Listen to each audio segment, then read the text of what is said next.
Hey everybody, it's Jason Blaha here. I'm sorry for getting the Q&As up so late today. I had something in my personal life distract me from being able to get to them this morning, but they are up now, so enjoy them. So let's get this started. All right, first question. Hi Jason, you said in your videos that one can gain 30 pounds of muscle in a lifetime, but where is the starting point? At 21, I was skinny, 21 kilograms, about 134 pounds, at about 12% body fat. Got fat to 80 kilograms at 176 pounds, managed to cut down to 65. A couple months ago, I started working out for real. 5x5 was awesome and went up to 75 kilograms. I know about noob gains, but where should my starting point be, at 60, 65, or when I max out noob gains? Again, it's like I always say, guys, since you were after 21, at least you know that your body itself was done growing. That's the biggest mistake people make when they start looking at these numbers I give. As far as muscle they're going to be able to gain drug-free, they don't realize that everyone gains muscle, bone, and other lean mass on their body from the age of 16 up through 21. All males do. So if you're trying to count the extra lean mass you gain through those years, it's not going to work because you're going to gain it without lifting weights. It's nothing to do with your training. It's just your body finishing developing. Now in your case, I would say it would probably start after you had leaned down a bit, like you got fat and then you lost weight. But the thing is, you need to realize is that your body fat measurements may not be accurate. Unless you did those with something that's a really accurate method, something like a DEXA scan, don't assume that you didn't even go up higher in body fat as a result of whatever's going on. Because as I try to remind people, you can gain muscle, and as you gain muscle, if you gain a little bit of fat, you will actually look leaner. So you might think that you've lost body fat when in fact you've gained body fat oftentimes, because again, it has to do with muscle looking bigger, fuller, making you look more defined and leaner than you really are with a given amount of muscle mass as you gain muscle. And on top of that, a lot of guys will look leaner after gaining 25 pounds of muscle and being 14% body fat than they were when they started at 12% body fat. They will look leaner. And what you need to realize is body weight goes up, you have to gain fat to maintain it. So even if you had started with a DEXA scan of say 12% body fat and you finish with 12% body fat and you've gained 20 pounds, you will have to have gained some body fat in there for your body fat to stay at 12%. So that's another thing that people don't realize, because gaining 25 pounds of muscle will lower your body fat percentage if you kept the same amount of pounds of fat. And I know that sounds really complicated, but that's one of the big factors that guys don't factor in. They don't always realize that sometimes their 30 pounds or 35 pounds of body weight gain, even though they look slightly leaner, can actually have included body fat. And again, intramuscular fat, again, additional fat that gets dispersed and pushed out by the larger muscles under the skin. You can't always use that just to change in body weight and appearance to determine that. That's why it throws some people off when I make a statement like that, and they don't realize that they might have thought that they gained more than 30 pounds of muscle, and they really only gained 24 or 25 pounds of muscle if they had actually done DEXA scans before and after and looked at it, because they look leaner afterwards. And that's the beauty of gaining muscle. If you gain very significant amounts of muscle, like a lifetime drug-free muscle gain, you're going to look leaner than where you started, even if you have a little more body fat than where you started on top of it. That's the beauty of gaining muscle. It can make you look more defined. All right, next question. Is there any research that indicates a difference in response of protein synthesis uptime after distance training between new trainees and experienced trainees? That's an interesting question, and that's going to be a little difficult to answer. I've never seen any that actually shows the direct uptime component, but we do know that stimulating additional muscle protein synthesis and particularly sustaining it the more experienced you get becomes more difficult in general, meaning you oftentimes have to push heavier training loads, heavier tensions, things like that to make it happen.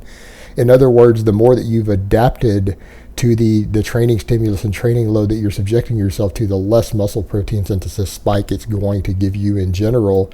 And it can be difficult to produce additional muscle protein synthesis uptime. You're just going to have to train harder, but then you combine that with the fact that you're overloading your body more, and so recovery can become a bigger issue.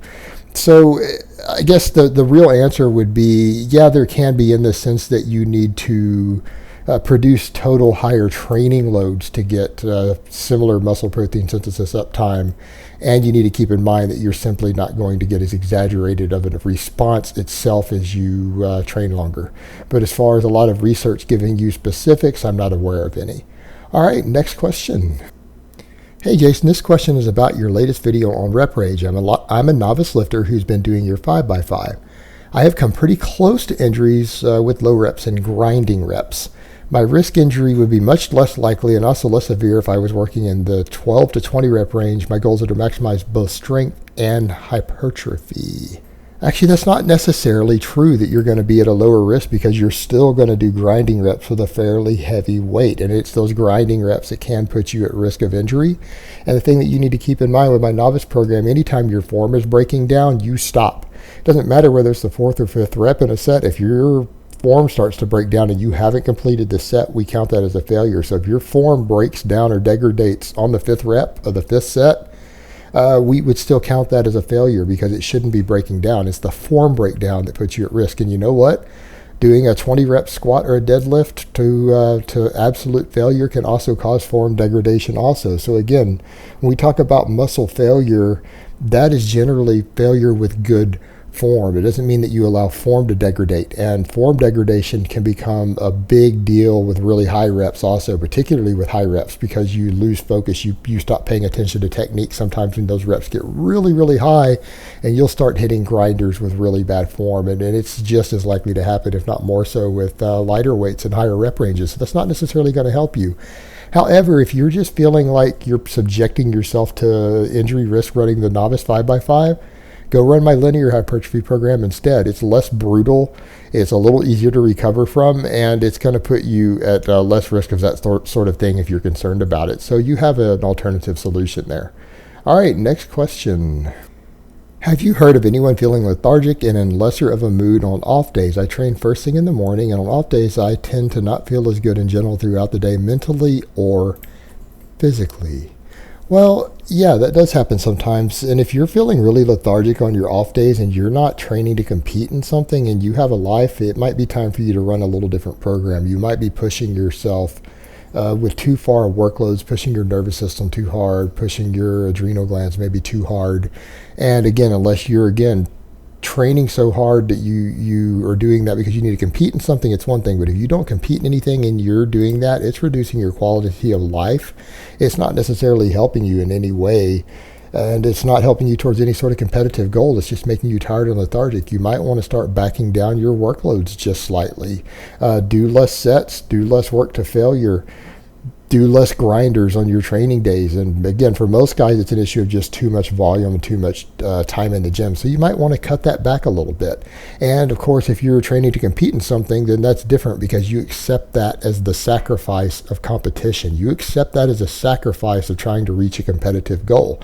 There are times to where you're not only going to feel lethargic, you're going to feel like you were hit by a truck. Well, that's just the price you pay for competing in something. But if you're a recreational lifter who's doing it to improve your quality of life and happiness, it's time to back down the workloads a little bit on those training days, and that should help resolve that problem.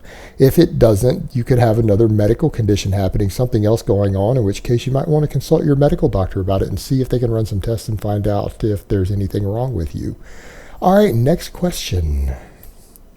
In your recent video about meal frequency, your conclusion was that it basically doesn't matter. Well, that isn't what I said. All right. There is research that states that protein synthesis returns to baseline around 3 hours after being spiked. Doesn't it make sense to keep ingesting leucine to stimulate protein synthesis around every 3 hour mark?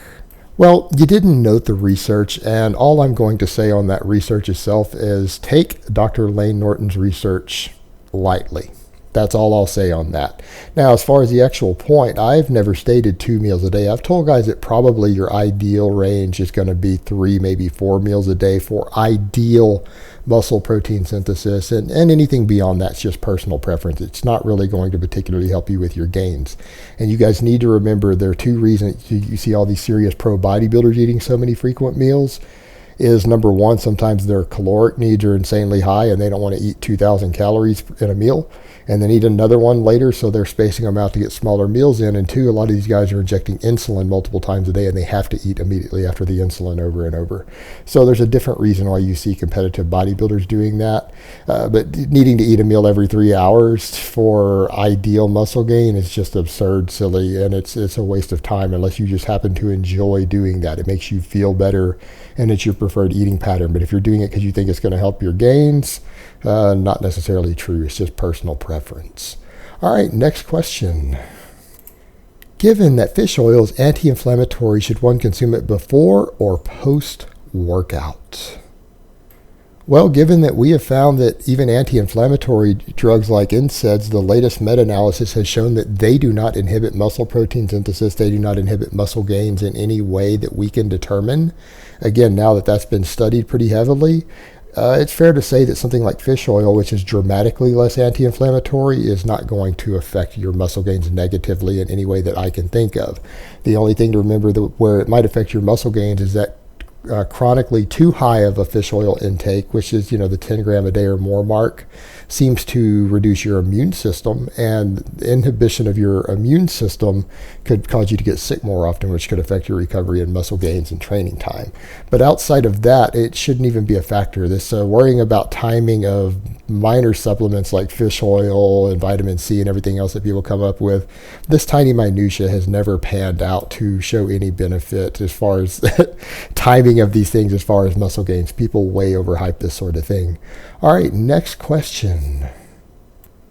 Does lifting weights long-term cause degeneration of the intervertebral disc in your spine and the cartilage and other joints? Well, it really depends on what sort of weight you're using. If you're using bone-crushing, powerlifting, competitive powerlifting weights, yeah, potentially there could be some long-term degeneration. If you're lifting more moderate weights with reasonable workloads that your body can handle, and you're not deadlifting 700 pounds for reps or squatting 600 for reps and things like that, it shouldn't cause you any problems. In fact, it should cause the opposite. We note that more moderate training, particularly as you get into older age with these things, actually helps preserve bone density in your vertebrae, helps you maintain better thickness in your vertebrae due to the bone density, and helps strengthen the cartilage over time and helps keep it lubricated and keep it healthier.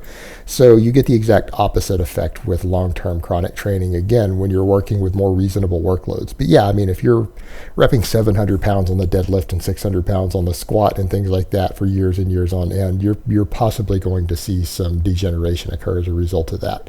So again, it really depends on what you're doing. All right, next question. Hey Jason, I need to be able to do at least 50 solid push-ups to get into a Firefighter Academy. Right now, I can only pump out about 20 to 22 at best. I'm trying to improve my reps by doing sets of push-ups throughout the day. How would you approach increasing push-up reps in the fastest and safest manner possible? Also, any safety pointers to prevent shoulder injury? Thanks.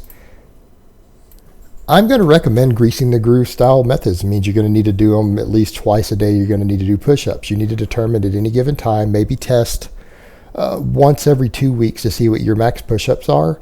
I want you to find what 50% of that is and work with that. So if right now it's 20 to 22, I want you to do 10 or 11 push-ups at least once in the morning and at least once in the evening. And if you want to do it more times through the day, that's okay. Just make sure they're a couple hours apart and do that. And again, every couple of weeks, go ahead and test and see what your max is, and then use 50% or slightly less of that number for your working sets throughout the week. That's what I'm going to recommend. Now, as far as avoiding shoulder injuries, go do pulling work. Make sure you're doing chin-ups, maybe some band face pulls, things like that, to strengthen the posterior side of your torso and your shoulder joint to balance that out and help you there. You're going to want to keep your elbows in. Don't let your elbows flare way out on those push-ups. You're going to want to keep your hands a little closer in, keep them below the nipple line or close to the nipple line, just like you would do on a bench press, so that you don't have to splay the elbows way out and flare everything out when you're at the very bottom, because that's what's going to put your rotator cuffs and shoulder joints at risk, especially with all that workload. So that's how you protect those. All right, next question. Hey Jason, in the past you have pointed out that DOMS, which is delayed onset muscle soreness, is not an indication of muscle growth. While working out, is a pump or burn in a muscle indicative of effective stimulation of that muscle group, or is getting a pump or a burn like DOMS is its own thing and not related to muscle stimulation or growth? Thanks. All right, good question. The burn is going to depend a little bit. It's going to depend on if you're actually stimulating what appears to be metabolic fatigue, or if the burn itself is being caused by basically the incorrect types of trauma you're causing to connective tissue, which could make the whole muscle hurt and burn.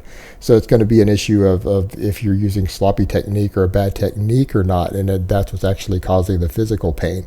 Now, as far as the pump goes, we used to oftentimes speculate, no, that's nonsense, but there is emerging data showing that at least metabolic fatigue, which is one of the pathways through which muscle growth occurs. Obviously, there's more of mechanical tension component, which is, again, the actual mechanical work done, that aspect of particularly the load on the bar, the intensity level.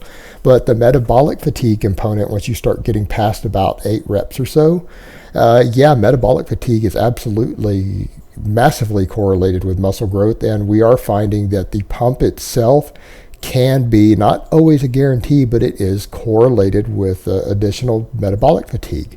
So the answer is yes, possibly. A pump could actually be a positive indicator for stimulating muscle growth. Is that 100% certain? No, but there's at least some evidence coming out showing, it could be the case. So especially if you're doing, again, higher rep work, that very much could be an indication of stimulating effective muscle growth. All right, next question. My dad is 50 years old. He started weight training at Planet Fitness January 1st, and he has been impressively strict with his training. He does 30 minutes of cardio a day and does a full body circuit 3 times a week for 1 set using machines only. Is using only the machine sufficient enough for putting on muscle and improving health and fitness? No, machines only wouldn't be my first choice. Now, if he is choosing to use machines because that's the only thing he's comfortable with, would that be better than nothing? Yes, it will be tremendously better than nothing in terms of improving his health and fitness. Is it the most optimal use of his time for improving overall strength, fitness, actual performance? It might help him in the real world the most, and getting it done in the least amount of time possible in the gym? Probably not. He needs to be doing some free weight work for all of that. Free weight, particularly full body free weight type movements, are going to produce better results for every minute spent in the gym. They're going to produce better overall results as far as actual performance in some way, which might help him in any sort of life and death situation, struggle, even packing in large amounts of groceries when he doesn't want to have to make that second trip. They're going to help him a little more in the real world overall than the machines are, and they're going to do it with less time needed to get there. So if he's shooting for something that's ideal, he needs to be incorporating free weight work, particularly full body type movements. However, if he's not concerned with what's ideal and optimal, and he just wants to be doing something that he enjoys and still reap 90% of the benefits, what he's doing is perfectly acceptable. So it's just a matter of weighing those two things out. All right, next question. Jason, how powerful are AAS at preserving muscle when cutting compared to naturals? You have explained before how powerful they are at building muscle even while sedentary as compared to lifting weights naturally. That the AAS still blow the lifting alone out of the water, and this accounts for bodybuilders succeeding in spite of themselves. That's a good question, and honestly, the effectiveness depends upon how big a person is, how much stuff they're using, what their body is used to. Truthfully, they're so powerful at preserving muscle mass that a first-time user of these substances, even at very modest amounts, might actually gain muscle while they're cutting and losing weight. Meaning that a situation where they might be losing a little bit of muscle, if they were doing this completely clean, they might actually instead gain muscle. They might end up gaining a pound or 2 of muscle mass during their cut instead of losing muscle. That's how powerful they are to answer the question. Now, of course, the issue becomes if people are already really massive and they use a lot of these substances, they're really going to struggle to hold on to muscle mass even if they're using all of these things. In fact, some of those people still have to continue to increase what they're using just to preserve their gains once the calories come down. So, but even then, obviously, they're going to preserve a tremendous amount of more muscle than if they were natural. So, but to answer your question, these things are very, very powerful at preserving muscle mass while losing fat, oftentimes to the point of doing the exact opposite and causing muscle gain instead of just preserving muscle. All right, next question and last question of the week, and this one is going to be an off-topic question, and I just thought it was really interesting, so I'm going to cover it. What is your opinion on the militarization of outer space? Should there be an internationally binding agreement to prevent the armament of space, i.e. PAROS, or should there be a right by necessity for nation states to launch military space objects in orbit so that they can defend their own sovereignty and security? No, I think as we start to explore space further, I think nation states are going to have not only a right to do this, but a necessity to do this, again, to preserve their own rights, their own claims and everything. And people can argue all they want about the overall human right thing and the species as a whole, but that's not true. That's not how we live our lives. That's not the way that we do things here on Earth, and it's never been the way of humans. As long as we have individual nation states, I think those individual nation states have a right to defend their own particular claims in outer space, because that is the nature of humanity. That's the nature of evolution of our species. That's just the nature of the world we live in, and that still applies to all of this world. The other component to it is going to be the very real possibility that as humans start to venture into space and we encounter potentially other civilizations, or even life forms that aren't civilizations in their own right, that they could be potentially hostile. And that has to do with the fact of if they've evolved anything like we have through any sort of competitive environment, they have dominated their ecosystem. They've dominated, become the top of their food chain, and they are going to be potentially very inherently aggressive, just like we are as a species. So oftentimes negotiations or encounters with other species, if we begin to encounter them in space exploration, we're going to need to accept the very real possibility they're going to be hostile, and we're going to need to defend ourselves. So being ready to handle such threats is something that we would need to take seriously, just from a common sense perspective. And I know a lot of people disagree with that, and they would argue, well, all this life out in the universe would be peaceful because they'd be so advanced as we encounter them. And I would argue that that's wishful thinking at best. So I would tend to disagree with that. All right, guys, but that's really all I have to say on that today. I hope it's been informative, and I will talk to you guys next time.